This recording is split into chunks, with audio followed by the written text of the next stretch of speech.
అవనిలోన సంతు అనుసరింతురెప్పుడు ధరణిలోన తల్లిదండ్రి బాట అడుగు వేయవలెను ఆదర్శముగవారు కోరివారి సంతు కొరకు సాయి. ఈ లోకంలో సంతానం అంటే పిల్లలు ఎప్పుడు కూడా తల్లిదండ్రులు బాటలు నడుస్తారు. అంటే తల్లిదండ్రులు ఎలా చేస్తే పిల్లలు అలా చేస్తారు, వారిని చూసి నేర్చుకుంటారు. మరి కాబట్టి తల్లిదండ్రులు ఆదర్శంగా అడుగులు వేయాలి. వేసినప్పుడు మరి ఎవరి కోసం వారి పిల్లలు పద్ధతిగా పెరగటానికి ఆ విధంగా అడుగులు వేయాలి. అలా వేసినప్పుడే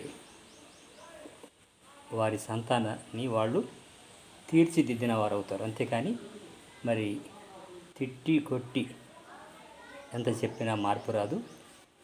మీ ప్రవర్తన బాగుంటే పిల్లల ప్రవర్తన కూడా బాగుంటుంది. కాబట్టి ముందు తల్లిదండ్రులు ప్రవర్తన సరిదిద్దుకోవాలి. అప్పుడే పిల్లలు కూడా అలాగే తయారవుతారని సాయి మాట మనకు తెలియజేస్తుంది.